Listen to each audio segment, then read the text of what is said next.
Welcome to week 10 of Pub 502. We are taking a deeper dive into strategic planning. And what we'll be doing this week isn't just an overview, but actually looking at some techniques of strategic planning, of performance measurement, measuring success and failure, and also maybe taking a critical look at that, taking a step back and understanding where biases may come into play and where numbers and quantifiable evidence might not be the best tactic. So stick around and we will jump into it now.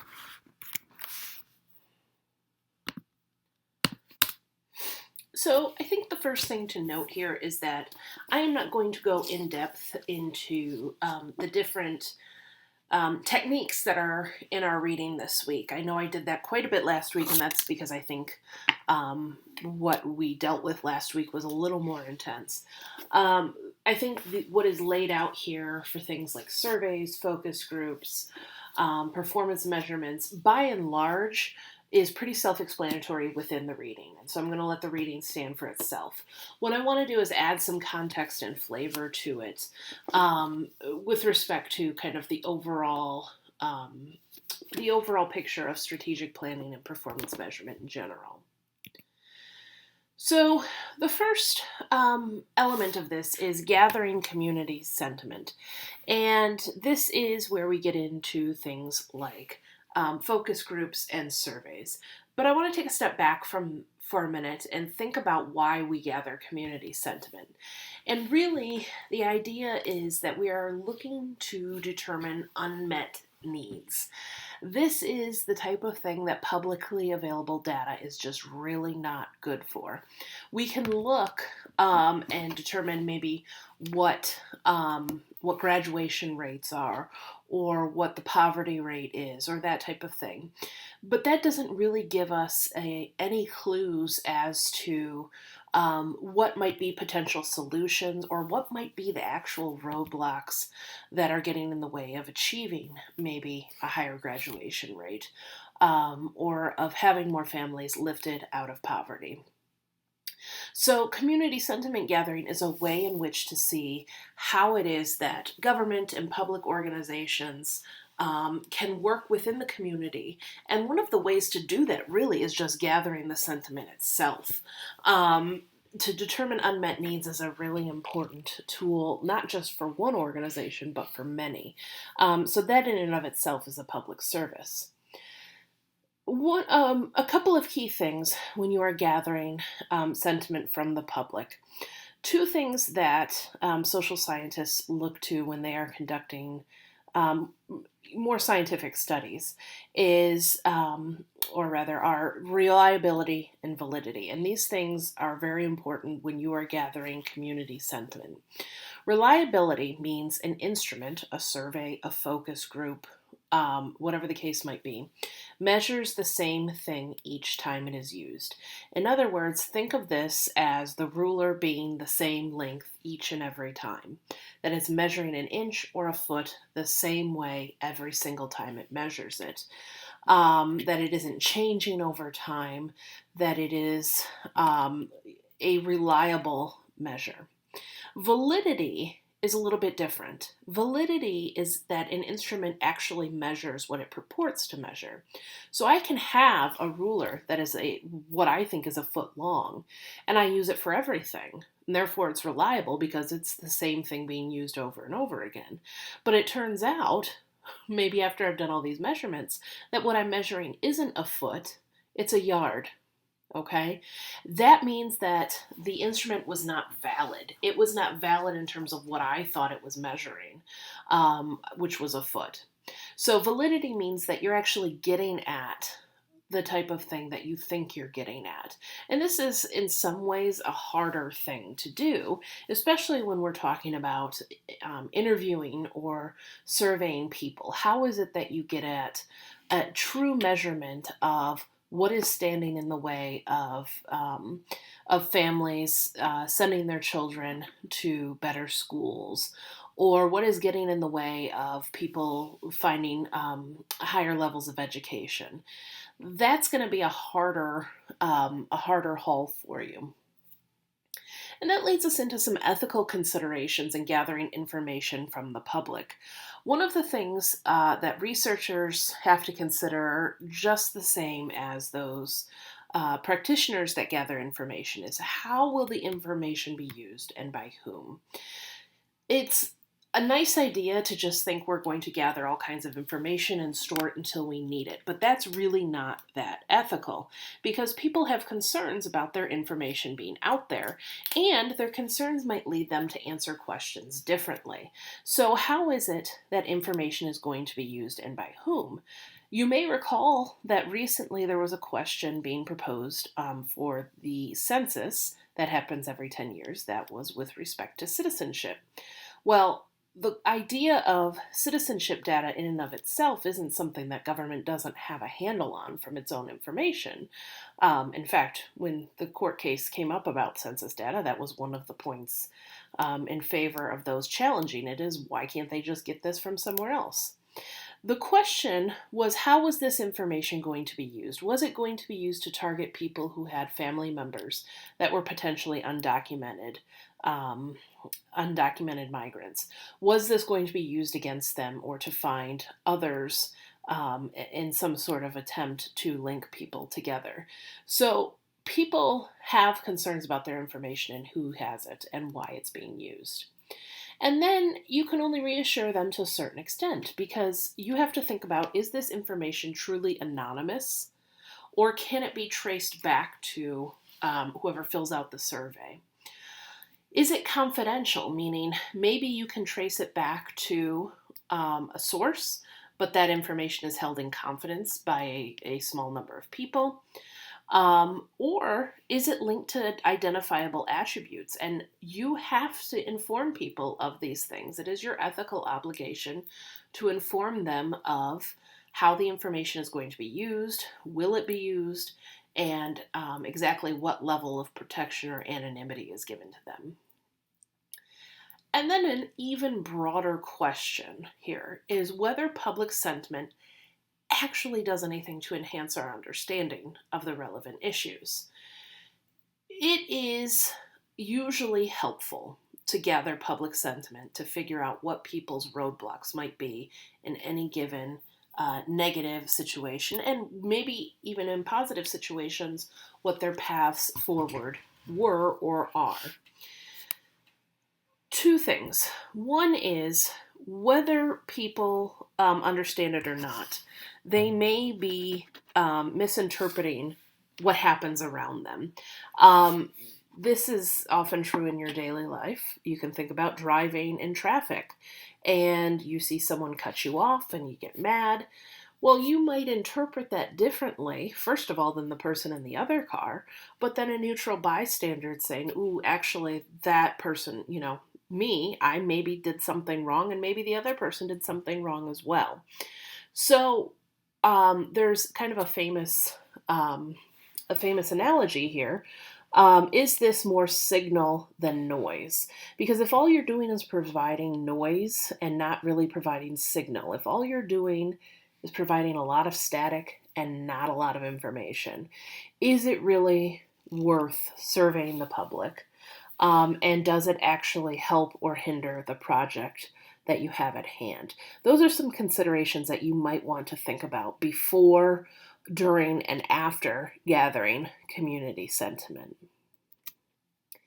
So there are really two main methods of doing this. One is focus groups, the other is surveys. There are other methods, and certainly surveys can be delivered in a multitude of formats. So can focus groups, really. With the advent of the internet, there are a lot of things that are possible. But generally speaking, focus groups are small groups of people that provide real-time feedback to a facilitator asking specific questions, but then also being free to ask follow-ups and kind of let the conversation go where it will to a certain degree. And surveys are a little more closed-ended in that the questions are predetermined and there's no usually person delivering them. Now, of course, there's interviews, which are kind of a hybrid of this format, but these are the two main methods of gathering large-scale community feedback. Focus groups tap into a small number of people. It's just not as possible to have focus groups of large numbers as it is to do surveys. And that allows you to gather in depth information, provides an opportunity for instant interaction and follow up and clarification. Um, but they can cost a lot to administer. You usually have to pay people to attend them or entice them in some way. You also may find that the information you gather is subject to leading questions or interviewer bias. Your facilitator might actually present some unknown information into the scenario that makes it a little less reliable than a survey. And groupthink might be present. Once groups get together, you might find that some people are more domineering than others. I'm sure that happens in classes all the time. And their opinions tend to lead the group in places that individuals alone might not go. So, on the other side, you have surveys, which allow for reasonable reliability because you're delivering the same thing every time and usually in the same fashion. Usually, you want to have one method of providing the survey, maybe two, but you want it to reasonably be within the same format as possible. And this is a way to provide information feedback on a variety of topics in a relatively short time. And compared to focus groups where you have time and cost and incentives, surveys can be a lot quicker and a lot lower cost. That doesn't mean they're free. You have to get them out one way, shape, or form, but they are in bulk lower cost. But response rates can be very low. People just don't turn them back in. And you kind of have to anticipate secondary or follow up questions while designing a survey. Whereas in a focus group, you can kind of follow up if someone says, well, I have two children at home. And you can say, well, does that mean you only have two children or one is no longer at home or how does that work? You have to really ask questions in a survey in a very concrete way so that there is no confusion as to what is meant. But that also means you can't get too in depth. You can't dig beneath the surface a little bit. Focus groups and surveys work well in tandem, and not necessarily one before the other. Sometimes surveys are needed to gather broad bases of information, so you can bring focus groups in. Sometimes focus groups are better to start with because you don't even know the types of focus questions you want to ask in a survey, and focus groups can help narrow down the information that seems most relevant. This is going to vary from scenario to scenario. And certainly is worth a lot of thought in each of your individual circumstances. This brings us to SWOT. I mentioned last week we would talk a little more in depth about SWOT analysis, and here we are. SWOT is strengths, weaknesses, opportunities, and threats. So once you get all this community data, all this publicly available data, and you get people into a room, there are questions you are going to want to ask to analyze how your organization is doing. And SWOT is one method of doing that.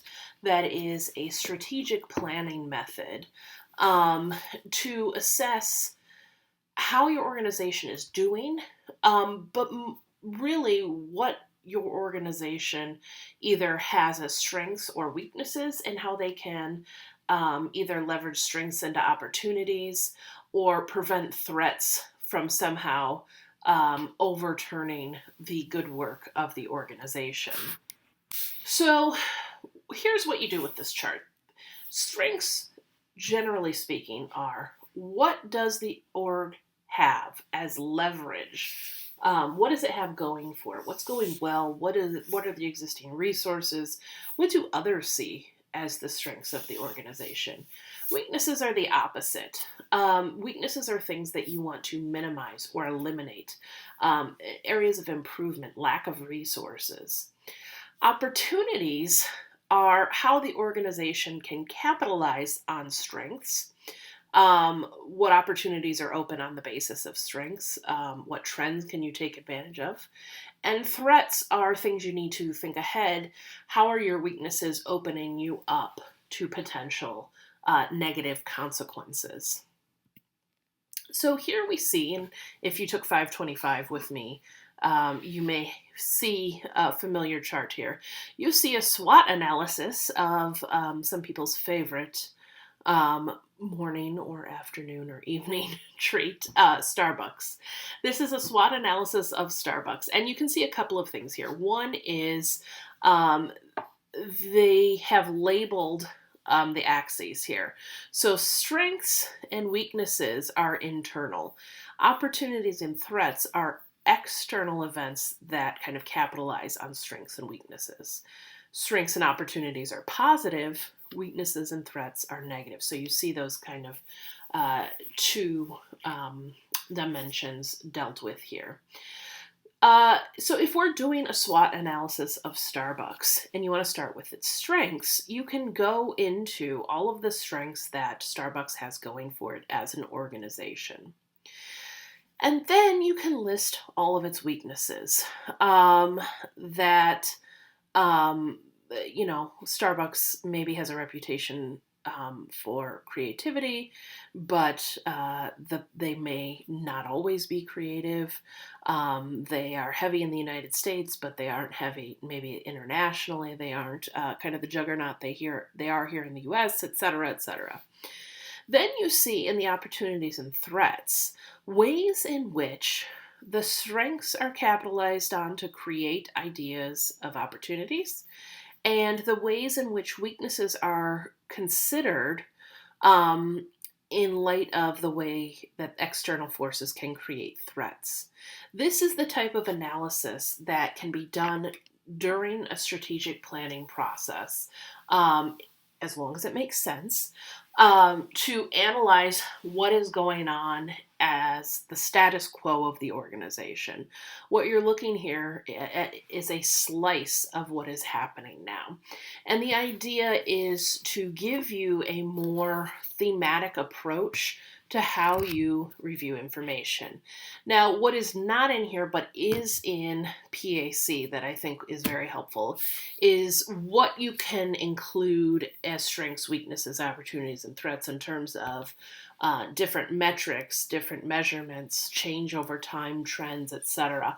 That's all important. But I'm trying to kind of broad brushstrokes explain the importance of SWOT, and the PAC does a really good job of going into that nitty-gritty detail.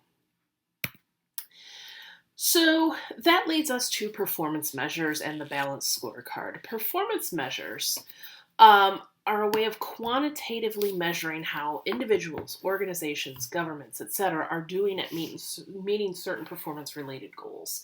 And you can think of this as your last performance review at your job. They have most likely taken each of your tasks and turned it into either a grid or a numerical construct, some way to quantitatively measure how you are doing and how you've done over time. The idea is that first you benchmark performance by determining what is going on, what is the status quo. Then you regularly measure performance, usually for employee evaluations, that's annually, but that can be more frequently for individuals or organizations, to see how things are in relation to the benchmark. Is there constant improvement? Is there kind of a roller coaster effect? Are there ebbs and flows over time, etc.? Scorecards are a presentation of multiple quantified performance measures. And you can think of a performance evaluation, an employee performance evaluation, as a scorecard itself. But in terms of organizations, what we've introduced before and what we'll talk about now is this balanced scorecard approach, wherein you have these four main views: a customer or client view, an employee view, a financial view, and then kind of a learning growth, or you can think of it as a strategic view. For each of these views, you need goals and you need things you can quantify and measure. Now, that does not mean it is the end-all be-all, because there are pros and cons of implementing a balanced scorecard approach. Because you need to understand that benchmarking can only capture a moment in time, and measures may ebb and flow. There are ways in which this can be used for good and for bad. So the pros are that this presents a single report with many metrics with which stakeholders can review as a whole the organization and its performance. It's a really quick shorthand to see how things are going. The other nice thing about this, because it has these four core areas, is that it requires that anytime you see the organization, you see it as a whole rather than just a small piece of it. So if you are doing it right and including these four things every time, that's a more holistic approach. The cons, one is, of course, is this the best way to measure any organization's achievements? Can you quantify everything in a way that makes sense for a scorecard? And for our purposes, does this work as well for public organizations as it may for private ones? And I think generally speaking, we can see some applications for a balanced scorecard approach, but there might be ethical considerations of measuring success in the same way that private or for profit enterprises measure it when we're talking about the work of government or nonprofits or healthcare. That maybe success is more robust in some ways, more complex in the public sector, and it is only when you have multiple measures of what success is, what goals are, how performance is measured, that you can even come close to achieving a good use of the balanced scorecard. So I want to present it as one method because you'll see it quite often, but I also want to present it with a heavy dose of skepticism. That doesn't mean negativity, but just skepticism that maybe it is not the end all be all. And that kind of brings in to the question of just thinking about measurements overall. So a lot of what we are dealing with this week is how do we measure, how do we quantify, how do we label?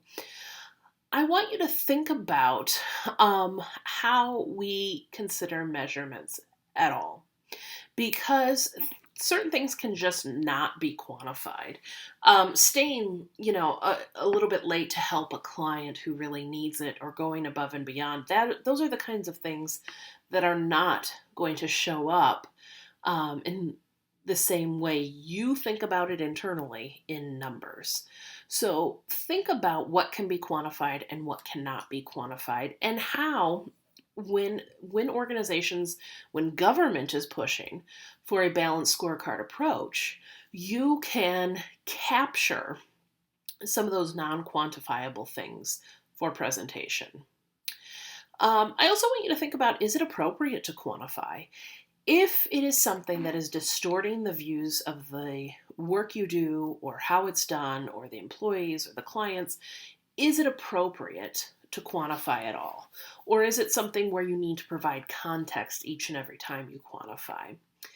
And then, at the end of the day, we're going to be faced with situations where we are asked to quantify our work regardless of whether we like it or not. So if you feel something cannot be quantified, can maybe the delivery of it be quantified? Maybe instead of quantifying results, you quantify time spent with clients, you quantify certain measurements of input rather than output. So think about it more creatively when it maybe doesn't seem right to quantify the actual outcome. Now, I want to leave you with some thoughts about the Carl Sagan, I call it BS detection, he calls it baloney detection, piece, and why I include it here. I think from my tone, you can gather that I am a bit of a skeptic when it comes to measuring performance. That doesn't mean I don't use performance measurements, whether we're talking about managing an academic program or when I've worked in the nonprofit world or anything. I certainly have, and I think they can be very helpful. But I think the Carl Sagan piece, in addition to just presenting some good solid life skills, especially for the internet age here. In addition to that, I think it makes us think about the ways in which we can quantify or label performance or achievement or any of these things that we typically think about when we think about strategic planning. So I want you to read it with that in mind. I don't want you to read it and think, oh, wow, everything's BS. I want you to read it with the eyes of a skeptic, and that's what Carl Sagan's asking us to do in this piece, is to be skeptical about things, because a good, healthy dose of skepticism leads to better results. And in his case, he's arguing for what leads to better science, but I think you can easily argue that baloney detection is a good skill to lead to better public administration. And particularly management and strategic planning and analysis can benefit from a healthy dose of baloney detection as well. So really take some of this to heart, because I think it's going to be very helpful for you, not just in the short term, but in the long term as well. With that, I will leave you for this week, and we will pick up next week.